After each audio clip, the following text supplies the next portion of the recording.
പിന്നീട് ഞാൻ മുൻപ് പറഞ്ഞൊരു കാര്യവും ഫിന്നിയുടെ വീഡിയോയിൽ ഫിന്നി തന്നെ പറഞ്ഞ കാര്യത്തോടെ ചേർത്ത് വെക്കുമ്പോൾ ഞാൻ എന്തുകൊണ്ട് ദൈവത്തിൽ വിശ്വസിക്കുന്നില്ല എന്നുള്ള ഉത്തരം അവിടെ തന്നെയുണ്ട്.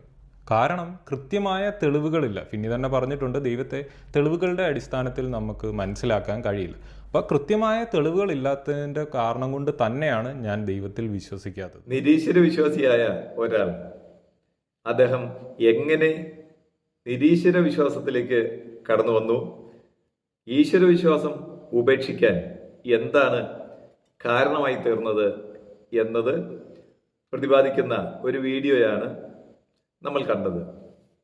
എന്താണ് അദ്ദേഹം മുമ്പോട്ട് വെക്കുന്ന ആശയം?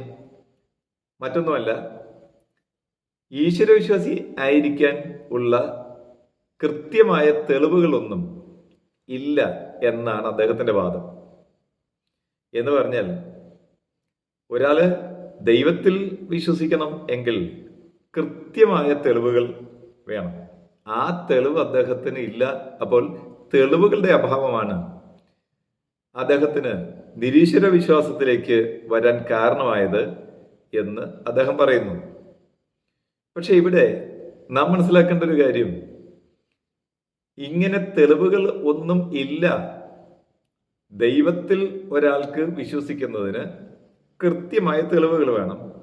പക്ഷേ അങ്ങനെ ദൈവത്തിൽ വിശ്വസിക്കാൻ പര്യാപ്തമായ യാതൊരു തെളിവുകളും ഈ പ്രപഞ്ചത്തിൽ ഇല്ല എന്ന് അദ്ദേഹത്തിന് ഒരാശയം മുമ്പോട്ട് വെക്കാൻ എന്ത് തെളിവാണുള്ളത്?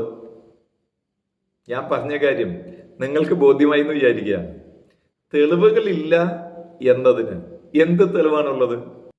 നാം മനസ്സിലാക്കേണ്ട ഒരു പ്രധാന കാര്യം, നമ്മൾ അറിയുന്ന ഈ പ്രപഞ്ചമുണ്ടല്ലോ, ഇതിൻ്റെ 5% മാത്രമേ നമുക്ക് അറിയുള്ളൂ. ബാക്കി വരുന്ന 95% ഡാർക്ക് എനർജിയും ഡാർക്ക് മാറ്ററും ആണ് എന്നാണ് ശാസ്ത്രം മുമ്പോട്ട് വെക്കുന്ന ആശയം. ആ സ്ഥിതിക്ക് 95% പ്രപഞ്ചത്തെ അറിയാൻ പാടില്ലാത്ത ഒരാൾ ദൈവ അസ്തിത്വം എന്നതിന് യാതൊരുവിധ തെളിവും, കൃത്യതയാർന്ന യാതൊരു തെളിവും ഇല്ലാത്തത് കൊണ്ടാണ് ഞാൻ നിരീശ്വര വിശ്വാസിയായി മാറിയത് എന്ന വാദം എങ്ങനെയാണ് ഉയർത്താൻ കഴിയുക? സത്യം പറഞ്ഞാൽ ഒരാൾ നിരീശ്വര വിശ്വാസിയായിരിക്കണം എന്നുണ്ടെങ്കിൽ അതിനാണ് തെളിവില്ലാതിരിക്കുന്നത്. 5% പ്രപഞ്ചം ഇവിടെയുണ്ട്.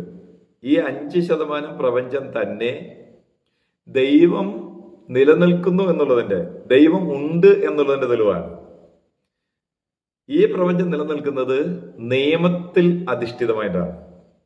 വളരെ കൃത്യമായി പ്രവർത്തിക്കുന്ന നിയമങ്ങൾ ഈ പ്രപഞ്ചത്തിനുണ്ട്. ആ നിയമത്തിന്റെ അടിസ്ഥാനത്തിൽ പ്രപഞ്ചം നിലനിൽക്കുന്നു എന്ന് പറയുമ്പോൾ സത്യം പറഞ്ഞാൽ അത് ഈശ്വര വിശ്വാസത്തിന് പിൻബലം നൽകുന്ന ഒരു തെളിവാണ്. അതേസമയം നിയമം പാലിച്ചുകൊണ്ട് നിലനിൽക്കുന്ന ഒരു പ്രപഞ്ചം ഇവിടെ ഉണ്ടായിരിക്കുകയും ഒരാള് നിരീശ്വര വിശ്വാസി ആയിരിക്കുന്നതിന് തെളിവ് അതിനാണ് ഉള്ളത് എന്ന് പറയുകയും ചെയ്യുന്നത് സത്യം പറഞ്ഞാൽ ഒരു മണ്ടൻ വാദമല്ലേ? ഇനി നമുക്ക് ഇതിന്റെ മറ്റൊരു വശം പരിശോധിക്കേണ്ടതായിട്ടുണ്ട്. അതായത് ഏതെങ്കിലും ഒന്നിന് തെളിവില്ല എന്ന കാരണത്താൽ ആ ഒരു അസ്തിത്വം നിലനിൽക്കുന്നില്ല എന്ന് വാദിക്കുന്നത് തെറ്റാണ്. ഒരു ഉദാഹരണം പറഞ്ഞാൽ, ഒരു കൊലപാതകം നടന്നു. പക്ഷേ ഇത് ആരാണ് കൊല ചെയ്തത് എന്നുള്ളതിന് യാതൊരു തെളിവും കിട്ടിയിട്ടില്ല എന്നിരിക്കട്ടെ. അതിനർത്ഥം അവിടെ കൊലപാതകം നടന്നില്ല എന്നാണോ? അങ്ങനെ പറയാൻ പറ്റില്ലല്ലോ. കൊലപാതകം നടന്നു, പക്ഷെ ആരാണ് കൊല ചെയ്തത് എന്നുള്ളതിന്റെ തെളിവ് കിട്ടിയിട്ടേ ഇല്ല. അപ്പൊ തെളിവില്ലായ്മയ്ക്ക് അത് തെളിവാണ്. തെളിവില്ലായ്മ എന്നുള്ളത് തെളിവില്ലായ്മയുടെ തെളിവേ ആകുന്നുള്ളൂ. അതല്ലാതെ കൊലപാതകം നടന്നില്ല എന്നതിന് അത് തെളിവാകുന്നില്ല. കൊലപാതകം നടന്നു, പക്ഷേ ആര് കൊല ചെയ്തു എന്നുള്ളതിന്റെ തെളിവ് കിട്ടിയിട്ടില്ല. ഇതിന് തെളിവില്ലായ്മയുടെ തെളിവ് എന്നാണ് പറയുക. അതല്ലാതെ കൊല നടന്നിട്ടില്ല എന്നുള്ളതിന്റെ തെളിവല്ല. തെളിവില്ലാത്തത് കൊണ്ടാണ് നിരീശ്വരവാദി ആയത് എന്ന് പറയുന്ന നാസ്തിക വിശ്വാസികൾ മുമ്പോട്ട് വെക്കുന്ന ഒരാശയം, ദൈവമുണ്ട് എന്നുള്ളത് പറയുന്നവരാണ് തെളിവ് നൽകാൻ ബാധ്യസ്ഥർ. അല്ലാതെ ഇല്ലാത്ത ദൈവത്തിന് തെളിവ് നൽകേണ്ട ബാധ്യതയൊന്നും നിരീശ്വര വിശ്വാസികളായ ഞങ്ങൾക്കില്ല എന്ന് ആളുകൾ പറയാറുണ്ട്. ഈ വാദം യുക്തിരഹിതമായ വാദമാണ്. കാരണം ദൈവം ഉണ്ട് എന്ന് ഉള്ള വാദത്തിന് കൃത്യമായ തെളിവ് നൽകാൻ ഈശ്വര വിശ്വാസികൾക്ക് ബാധ്യതയുണ്ടെങ്കിൽ, ദൈവമില്ല എന്ന് വാദം ഉന്നയിക്കുന്ന നിരീശ്വര വിശ്വാസികൾക്ക് ദൈവമില്ല എന്നതിൻ്റെ തെളിവ് നൽകാനുള്ള ബാധ്യതയുണ്ട്. അതില്ലെന്നെങ്ങനെ പറയും? ഒരു ഉദാഹരണം പറയാം. ഒരാൾ പറയുകയാണ്, എനിക്ക് HIV പോസിറ്റീവാണ്. അപ്പൊ എനിക്ക് എയ്ഡ്സ് രോഗമുണ്ട് എന്നൊരാൾ പറയുമ്പോൾ അത് വെറുതെ അന്ധമായി പറഞ്ഞാൽ പോരാ, അതിന് തെളിവ് വേണ്ടേ? അതിന് ലാബിൽ അദ്ദേഹം ടെസ്റ്റ് നടത്തിയതിന്റെ പോസിറ്റീവ് റിപ്പോർട്ട് കിട്ടണം.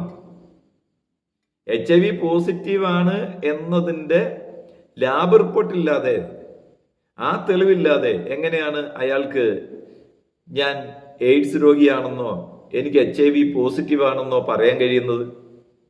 അതവിടെ വേണം.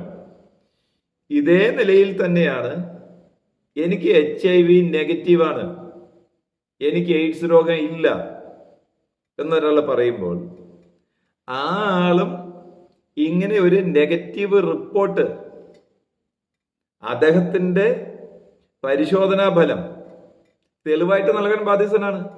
അതല്ലാതെ എനിക്ക് എയ്ഡ്സ് രോഗമില്ല, എനിക്ക് HIV നെഗറ്റീവാണ് എന്ന് അന്ധമായി പറയാൻ പറ്റില്ല. അദ്ദേഹത്തിന് ഇല്ല എങ്കിൽ ഇല്ലായ്മയുടെ തെളിവ് കാണിക്കണം. ഉണ്ട് എന്നാണ് വാദമെങ്കിൽ ഉള്ളതിന്റെ തെളിവ് കാണിക്കണം. ചുരുക്കത്തിൽ ദൈവം ഉണ്ട് എന്ന് പറയുന്ന ആളുകൾ മാത്രമല്ല തെളിവ് കാണിക്കേണ്ടത്, ദൈവം ഇല്ല എന്ന് വാദിക്കുന്ന ആളുകളും തെളിവ് നൽകാൻ ബാധ്യസ്ഥരാണ്. പക്ഷേ പ്രപഞ്ചം ദൈവം ഉണ്ട് എന്നുള്ളതിന്റെ തെളിവാണ്. പ്രപഞ്ചം ഇല്ലാതിരിക്കണം, ദൈവം ഇല്ലാതിരിക്കണമെങ്കിൽ പ്രപഞ്ചം ഇല്ലാതിരിക്കണം. പ്രപഞ്ചം എന്നുള്ളത് ദൈവം ഉണ്ട് എന്നുള്ളതിന്റെ തെളിവാണ്. അല്ലാതെ ഇല്ലായ്മയുടെ തെളിവല്ല പ്രപഞ്ചം.